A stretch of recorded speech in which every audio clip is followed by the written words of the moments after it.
Well, hello everyone, and welcome to the Brick Cave podcast. I am your host for this edition of the podcast. My name is Bob Nelson. I am the principal support executive here at BrickCave.media, which means I'm the guy that does most of the heavy lifting. But that's okay, because I like it. That's why I do it. All right, well, welcome to this edition of the Brick Cave podcast.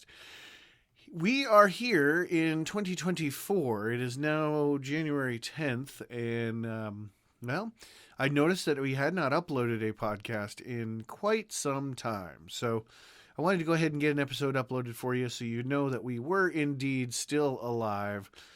There is a lot of audio that we've recorded in the time since we released the last podcast. So it's really been a matter of me taking the time to edit that media and then to release it. So in the meantime, you get this episode to hold you over until I get around to that, which should be pretty quick because we got another round of recording happening in the next couple of weeks. But today, I actually kind of wanted to talk about a subject today. I'm going to mimic this in the Brick Cave blog that I release probably this weekend. But I wanted to talk about the fact that it is indeed a new year. And, you know, with the new year comes that whole, hey, I've got my manuscript ready to go and I want to do some submitting, and what does that mean for you? So and the reason that I want to talk about it is because of, you know, as a publisher, we of course receive a lot of those submissions, which is great, no problems there. But I thought I would give you some advice from our perspective in regards to some of the things that you want to keep in mind as you either start that journey, or you continue that journey, or you restart that journey, or wherever you're at in that process. I kind of wanted to throw these things out there for you to think about, and you're gonna get 50 opinions on how to prepare your manuscript to be published, and what you should do to be published, and how you should submit to be published. And every one of those 50 opinions is probably going to be different. It doesn't make any of them right or more right. It doesn't make any of them completely wrong. Well, all right, I won't necessarily say that, but anyway, there is a certain amount of truth because they're all based on the perspective of the person that's giving you that opinion. So I'm going to give you the opinion from the perspective of Brick Cave. So I hope you're ready. So I kind of broke it down into kind of three questions that you want to ask yourself as you get ready to pull that trigger and move that ball forward. And the first question is your manuscript ready? It's a simple question, right? But it's a very important question. So is that manuscript ready? Because what can happen to you is things in this process can move very quickly if you are very fortunate. So you might submit to an entity, you know, whatever that entity is. And that entity might decide, yes, we want this manuscript because we think we can sell this manuscript and we want it now. And when that happens, you really want to be ready for that. You really want to prepare to meet that moment and be like, yes, my manuscript is completely ready. And, you know, that means obviously some of the things that you hear a lot about, which is, has your manuscript been edited? The best thing you can do for yourself and your product, because at the end of the day, I hate to tell you, but the manuscript is a product, is to invest in some quality control for your product. Give it the best chance that it has for success. And the reason that I say that, from our perspective, we're a very small publishing company. We publish very few titles every year. So when we look at titles, we're looking at titles from the viewpoint of, hey, this is a great manuscript. Great idea, great execution in writing, except it's missing this thing. And when we go through and we look at that in the submission process, we unfortunately have to make that decision: is it worth the energy and the time to go after what it is that's missing with the author that submits it. And the reason that is just because there's just not enough resources available to us to do that. It's an unfortunate reality of the situation that small presses face every day. So you want to make sure that you take away every possible reason that you have control over that your manuscript may not be selected. And so that means solid editing.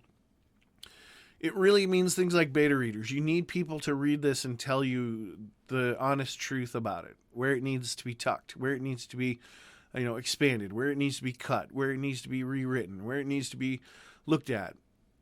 You need that set of honest eyes of someone in your target audience. And that's an important, I think, element that people forget about is, books have people that enjoy them, right? There are people that love fantasy. There are people that love fiction. There are people that love nonfiction.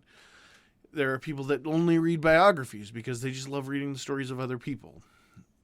You've got to find beta readers that fit that audience that you think that this book is going to appeal to.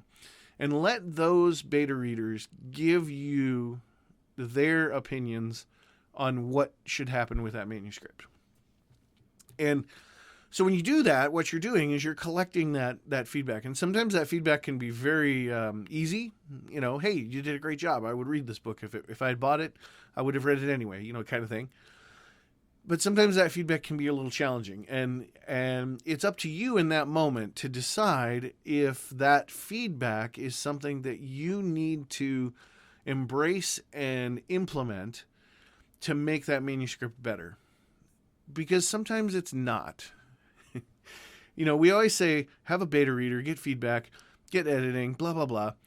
There's a moment in that process where you get to decide if that feedback, if that suggestion, if that whatever is where you want this art to go.